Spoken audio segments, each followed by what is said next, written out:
Hari ini saya akan menyampaikan firman Tuhan dengan judul How Can I Help You? Apa yang saya bisa bantu? Saya percaya kalimat How Can I Help You tidak asing lagi bagi Anda. Bahwa setiap kali kita telepon ke perusahaan tertentu, orang yang mengangkat telepon akan bertanya, apa yang saya bisa bantu? Slogan bisnis dengan kata-kata ini yang selalu bertanya kepada pelanggan, customer atau klien, How can I help you? Apa yang saya bisa bantu? Merupakan prinsip dasar hubungan dalam berdagang, bahwa fundamental bisnis adalah menjawab kebutuhan manusia. Business is always about meeting people's need. Tidak ada bisnis tanpa kebutuhan orang. Business is always about people. Bisnis apapun, usaha apapun itu selalu tentang orang. Kita butuh orang untuk beli produk kita. Yang mengerjakannya pun kita butuh orang. Bisnis selalu tentang manusia, tentang menjawab kebutuhan orang banyak. Saya percaya selama bisnis Anda benar-benar menjawab kebutuhan orang, bisnis Anda pasti dicari orang.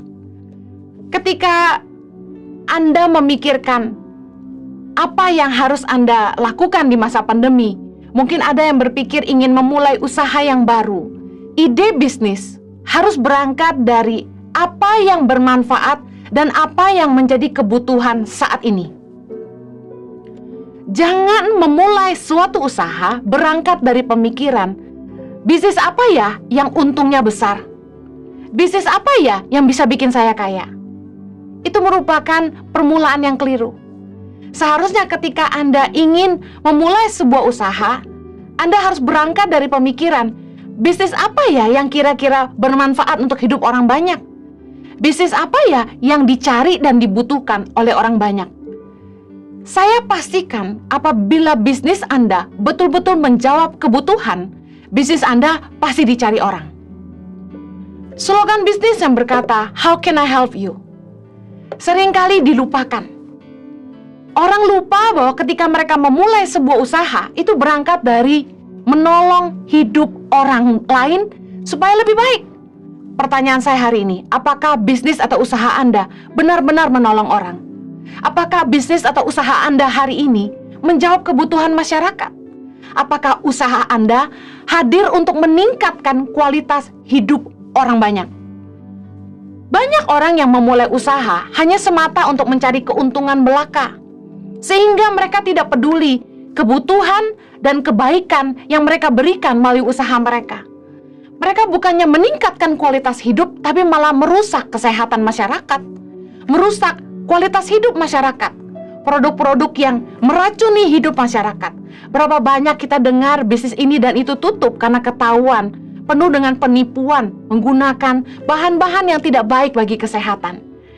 Mari anak-anak Tuhan, berubah cara pandang. Kalau Anda ingin diberkati Tuhan, hiduplah dalam kebenaran. Mari belajar prinsip dagang dalam kebenaran. Saya ingin bagikan prinsip hubungan dalam berdagang dalam 3 hal. Yang pertama, treat buyers as human, not income. Perlakukanlah customer, pelanggan, klien Anda sebagai orang dan bukan hanya pendapatan.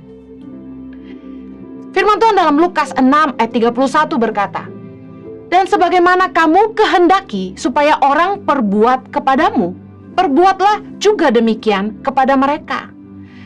Saya punya prinsip, jual yang kita sendiri mau beli, masak yang kita sendiri mau makan, buat yang kita sendiri mau pakai. Standar terbaik dalam customer service, standar terbaik dalam berdagang adalah harusnya apa yang saya mau untuk diri saya sendiri. Saya percaya firman Tuhan yang mengajarkan kepada kita, treat others the way you want to be treated. Perlakukan orang lain sebagaimana kamu ingin diperlakukan. Harus menjadi sebuah ukuran, standar kualitas yang tidak bisa kita turunkan ketika kita menciptakan sebuah produk untuk kita jual di masyarakat. Ide bisnis harusnya berangkat dari memanusiakan manusia, bukan hanya sekedar seberapa banyak pendapatan yang bisa kita dapatkan. Lihatlah customer sebagai teman, bukan pendapatan. Poin yang kedua dalam hubungan dalam berdagang adalah perlakukan customers sebagai teman, Bangun hubungan. Ketika orang datang ke toko kita, ketika orang cari kita, jangan cuma bilang gini, ya mau beli apa? Ya kami punya yang warna merah, warna ungu, warna biru. Mau ukuran apa? Treat the customers as your friend. Jangan lihat pelanggan hanya sebagai pendapatan, tapi anggap mereka sebagai teman. Bangun hubungan. Tanya, apa kabar? Panggil namanya. Bukankah kita senang ketika kita pergi ke bank dan kita disapa dengan nama kita? Bukankah kita senang ketika kita berlangganan di satu toko, mungkin kita suka beli kopi di toko itu dan waitressnya ingat nama kita. Halo, selamat pagi Bu Heni. Seperti biasa, bahkan mereka ingat pesanan kita. Bukankah kita senang? Perlakukan pelanggan seperti teman. Sentuhan pribadi sudah mulai berkurang karena semua serba online. Bisnis online, jualan online membuat kita melupakan sentuhan-sentuhan yang sangat penting sebenarnya. Betapa pentingnya hubungan, bukan hanya sekedar mementingkan majunya perdagangan. Jangan cuma tertarik sama orang karena kita jualan. Karena saya percaya gini, orang, customer pada akhirnya akan balik lagi ke toko kita karena kita teman mereka. Bukan karena tidak ada toko lain yang menjual barang yang sama, bahkan mungkin lebih murah. Mereka akan beli lagi di toko kita. Saya ingat satu hari saya buka aplikasi Tokopedia, saya perlu membeli bumbu-bumbu masakan. Saya browsing around. Saya menemukan ada toko yang menjual bumbu dengan harga yang lebih murah, katakanlah 12.000. Tapi ada toko yang saya kenal. Oh, ini follower YouTube saya, dia pernah kirimin bumbu buat saya. Kemudian saya lihat, oh harganya lebih mahal sedikit, 13.500, lebih mahal 1.500. Tebak saya beli di toko yang mana? Saya beli di toko yang saya kenal. Meskipun lebih mahal, tapi karena saya kenal, saya beli di toko itu. Kenapa? Karena hubungan melahirkan kepercayaan. Saya percaya bahwa produk yang orang yang saya kenal ini jauh lebih baik. Yang 12.000 mungkin lebih murah, tapi saya tidak kenal, saya tidak tahu apakah asli. Katakan bubuk lada saja, saya tidak tahu apakah mereka campur dengan barang-barang lain, tapi karena kenal saya lebih percaya. Ketika kita berdagang, pastikan kita perlakukan customer sebagai teman. Bukan hanya karena kita ingin mendapatkan penghasilan, tapi kita menghargai hubungan. Karena orang pada akhirnya akan balik lagi kepada kita. Bukan hanya karena kita yang jual barang itu. Ada toko lain jual produk yang sama. Nah, mungkin lebih murah. Tapi orang akan beli produk kita karena kita temannya. Dalam berdagang, jangan hit and run. Poin ketiga dalam prinsip hubungan dalam berdagang, don't be friends for benefit. Filipi 2 ayat yang keempat berkata gini, dan janganlah tiap-tiap orang hanya memperhatikan kepentingannya sendiri, tetapi kepentingan orang lain juga. Di dalam berdagang, jangan hanya fokus mencari keuntungan untuk diri kita sendiri. Jangan jadi teman hanya untuk keuntungan. Artinya gini, jangan cari orang hanya karena kita butuh aja. Gitu. Fokus kepada kepentingan pelanggan juga. Jangan hanya mencari keuntungan untuk diri kita sendiri. Orang berdagang nggak mungkin nggak cari untung. Tapi bagaimana ketika kita berdagang, kita pakai cara-cara yang juga menguntungkan pelanggan. Gimana caranya? Berusahalah memahami kebutuhan dan kemampuan orang. Bukan hanya seberapa keuntungan yang bisa kita dapatkan. Saya kasih contoh.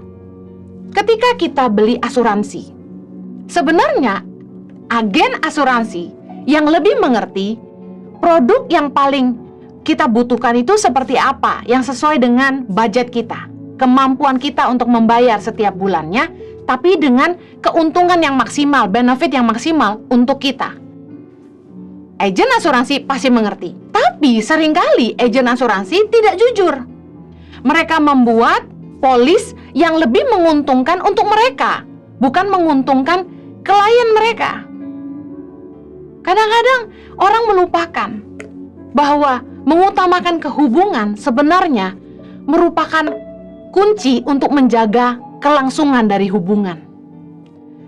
Nilai kepercayaan adalah modal. Kadang demi cepat kaya, orang nipu kanan kiri.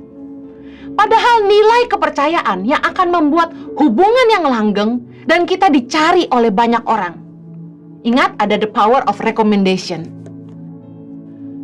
Amsal 21 ayat 6 bilang gini, memperoleh harta benda dengan lidah dusta adalah kesia-siaan yang lenyap dari orang yang mencari maut.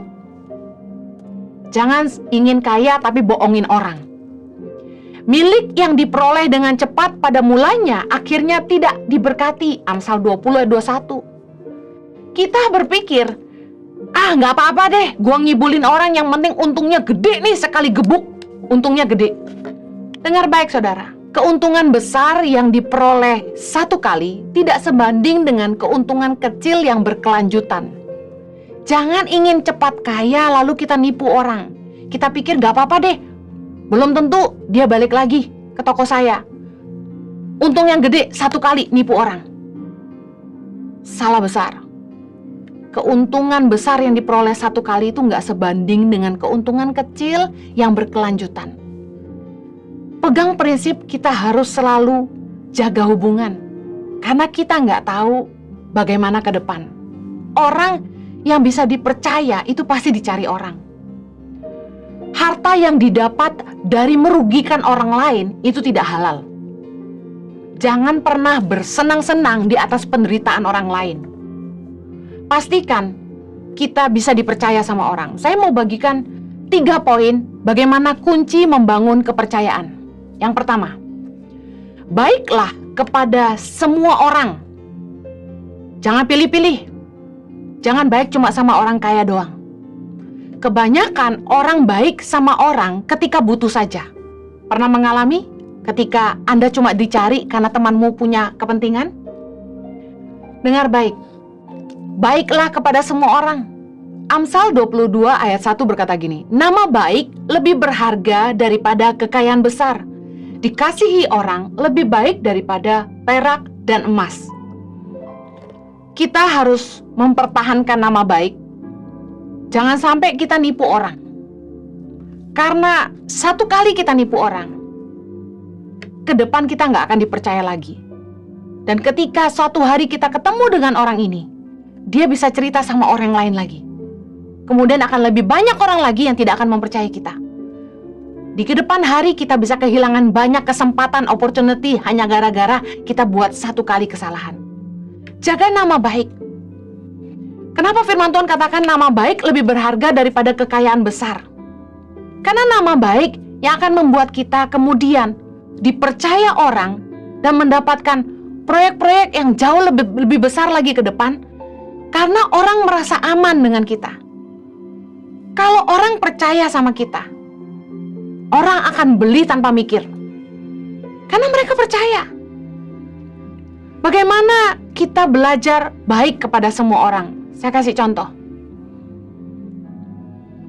Kunjungi temanmu waktu dia sakit, meskipun dia tidak beli asuransi dari kamu. Biasanya orang akan ingat sama kamu ketika mereka butuh asuransi.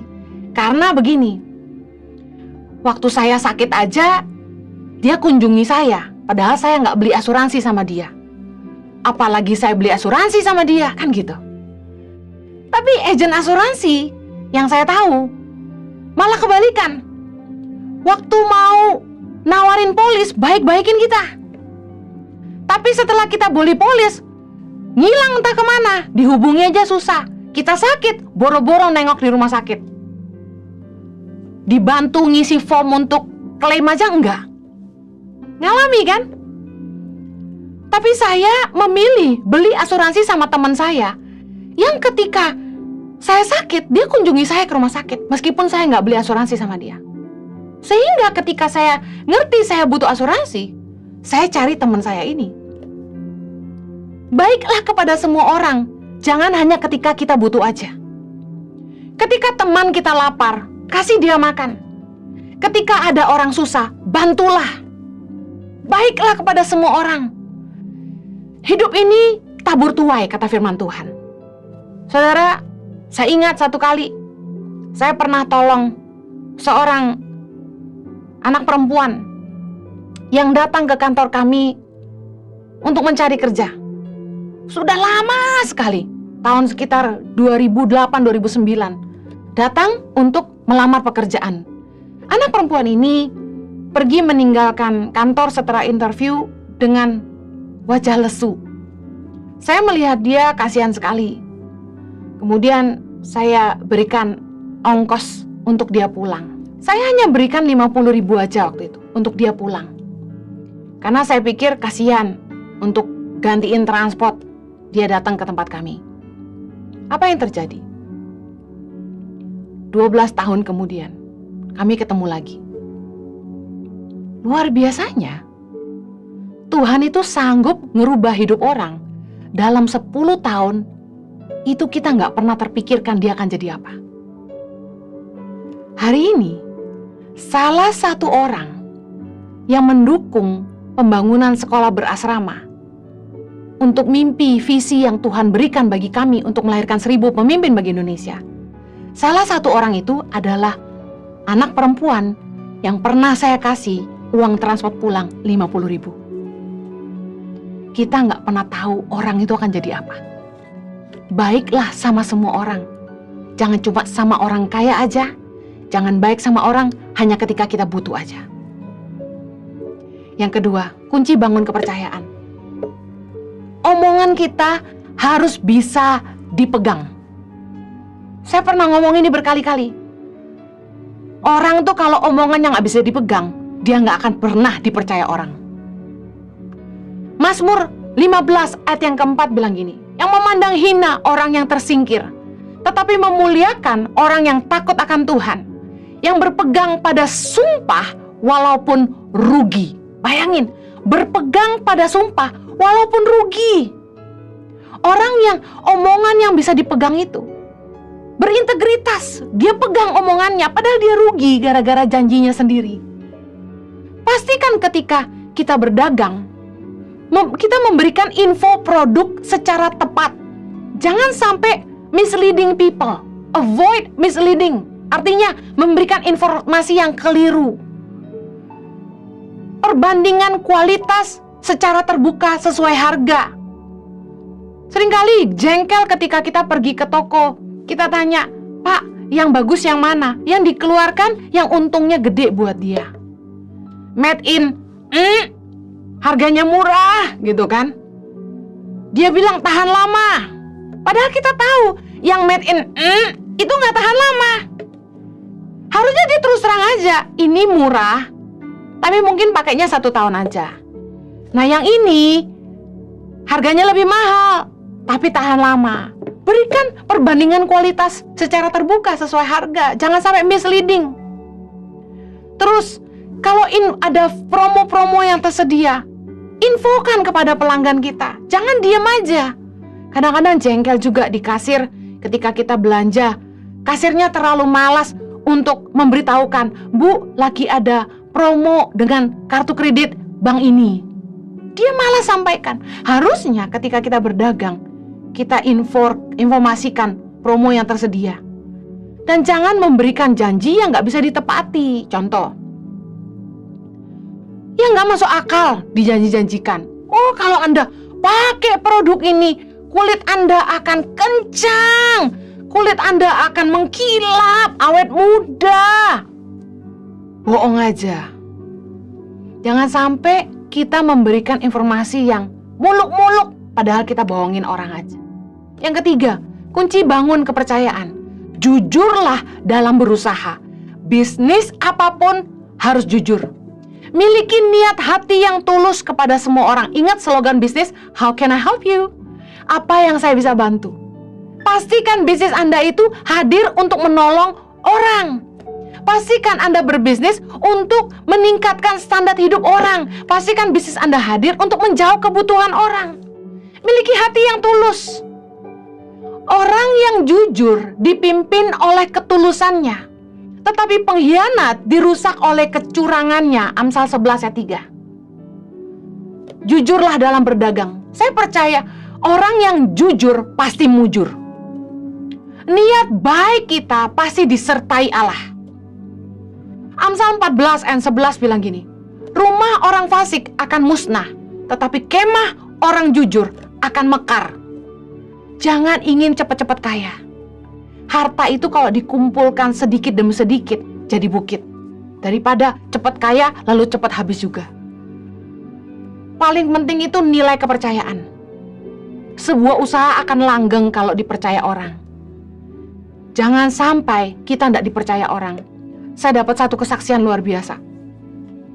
Salah satu toko online yang terpercaya, milik salah seorang kenalan kami. Bisnis mereka adalah ekspor import. Nah, produk yang mereka beli itu dari luar. Nah, untuk sementara waktu ini katanya ditutup, tidak bisa beli produk dari luar. Yang mereka lakukan adalah mereka membeli produk-produk dari toko-toko sebelah yang mereka percaya, mereka beli supaya mereka bisa jual kembali, karena toko-toko ini saking sepinya sampai banting harga di bawah modal. Katakan toko sebelah ada jual 12 piece barang yang mereka mau. Di toko itu nggak laku. Begitu dibeli sama mereka, ditaruh di toko mereka, 1 hari aja langsung habis. Kan aneh.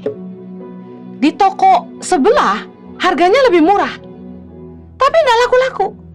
Begitu dibeli dan pindah ke toko dia, dijual dengan harga yang lebih mahal, laris manis dalam waktu 1 hari habis. Saya mau bilang gini, orang itu kalau bisa dipercaya, itu pasti diberkati juga sama Allah.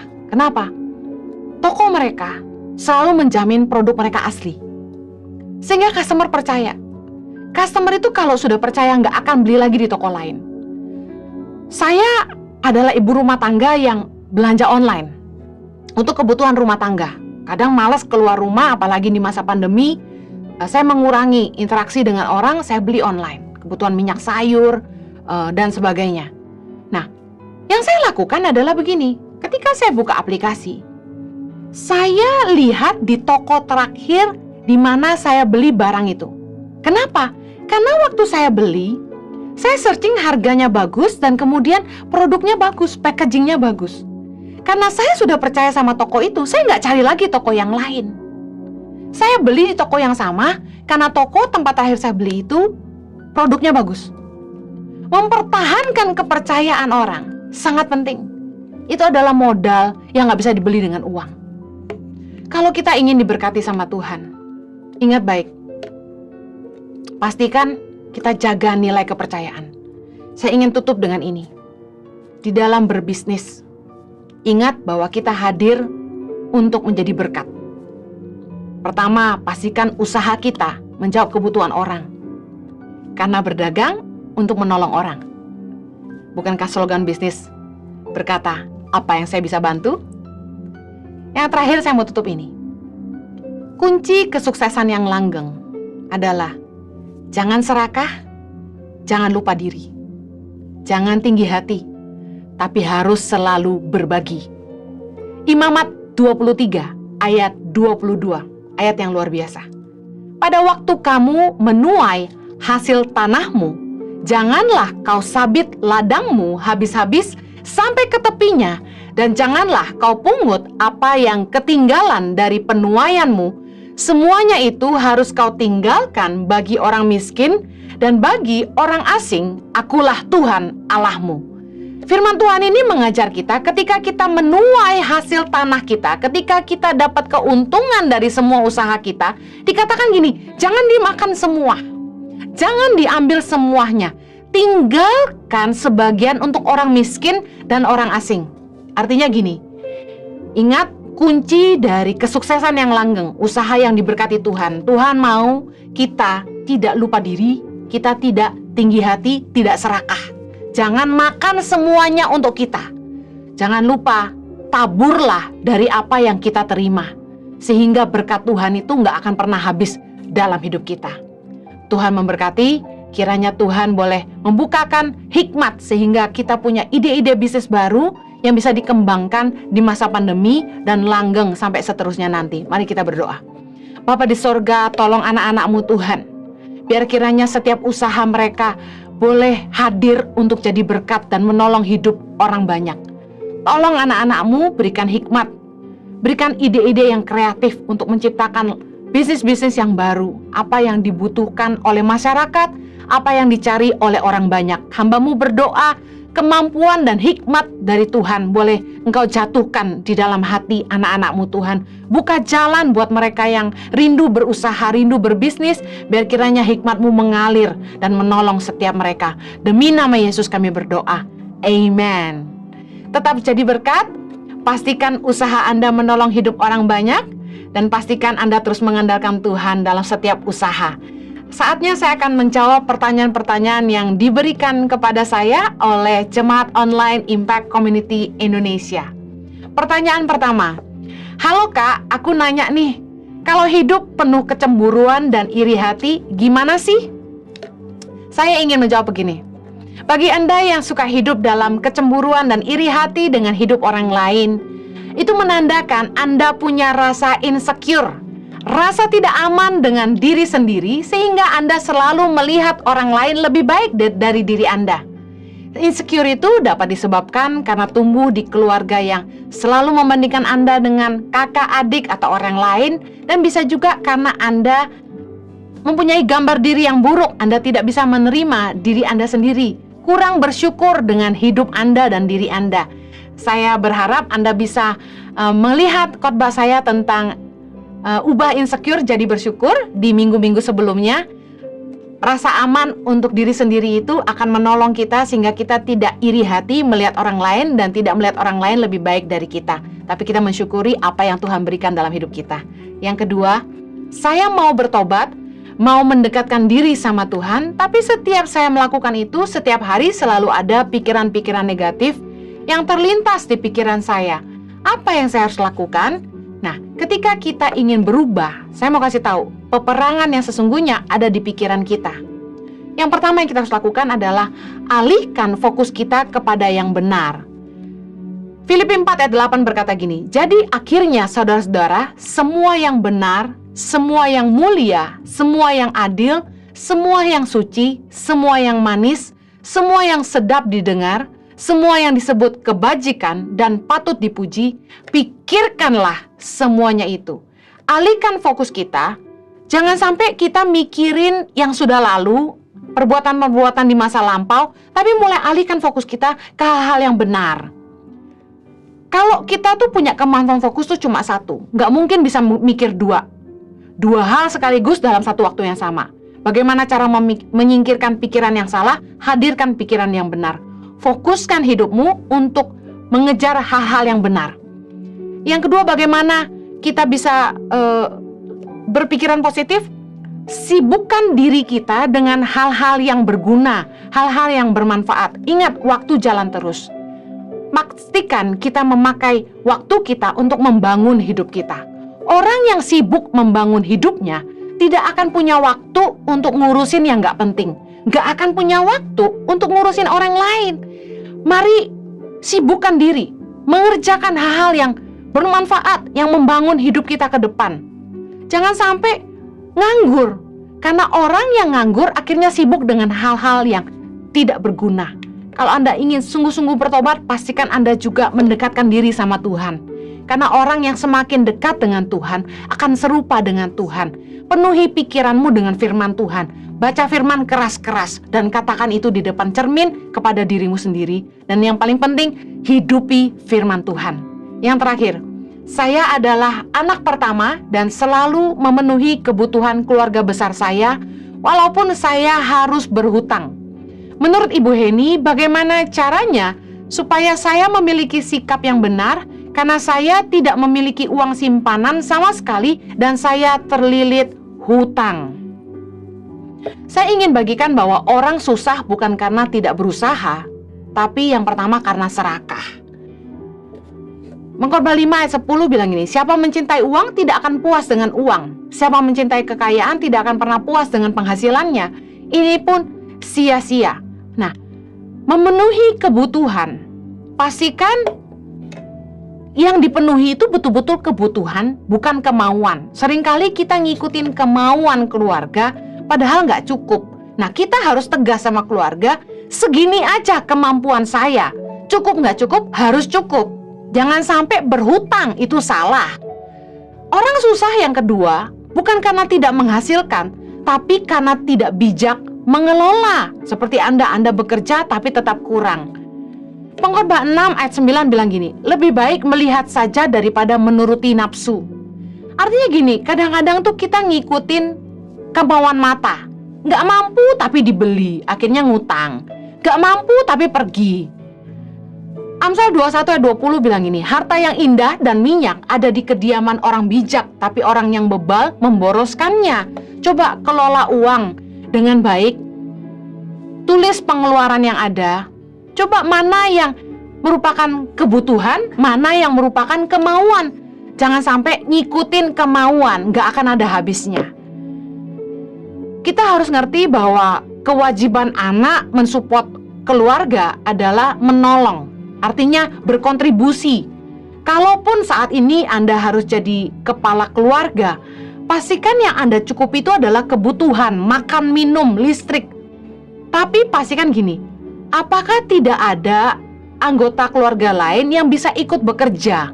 Sehingga semua itu dibebankan lagi kepada Anda. Saya ingin tekankan gini, jangan pernah berhutang. Cukupkan diri dengan apa yang ada padamu. Pastikan kita ngerti ada hutang yang baik dan ada hutang yang buruk. Hutang yang baik itu adalah hutang yang menghasilkan, artinya dipakai untuk penghasilan yang berikutnya. Jadi modal usaha, contoh gak punya penghasilan, kredit motor untuk jadi ojol misalnya. Itu kan menghasilkan. Jadi pinjam uang bank, tapi punya kemampuan membayar kembali dan juga dapat penghasilan untuk menghidupi keluarga sendiri. Tapi hutang yang buruk adalah yang untuk dihabiskan, untuk kemewahan, konsumtif, menutupi gaya hidup. Nah, hutang yang buruk itu adalah berhutang untuk bantu orang. Itu salah. Amsal 22 ayat 26 bilang gini, jangan engkau termasuk orang yang membuat persetujuan dan yang menjadi penanggung hutang. Jangan jadi penanggung hutang. Seberapa kemampuanmu, keluarga harus memahami dan harus bisa atur itu baik-baik. Jangan sampai berhutang. Karena ketika Anda berhutang dan Anda tahu Anda tidak punya kemampuan untuk membayar kembali, itu adalah hutang yang buruk. Akhirnya membuat Anda lebih sengsara lagi. Karena hutang itu berbunga dan akhirnya Anda akan tercekik. Kalau Anda stres sebagai tulang punggung keluarga, menurut saya dampaknya akan jauh lebih buruk lagi. Orang yang stres bisa sakit, lalu siapa yang cari uang untuk keluargamu? Kadang-kadang dalam hidup ini sebenarnya kita perlu belajar tegas. Kasih itu mendidik. Didiklah adik-adikmu yang kuliah mungkin untuk bantu kerja part-time. Kalau orang tua masih sehat, ibu di rumah bisa bantu jual kue, kamu bisa buka PO. Beban keluarga itu harus ditanggung sama-sama.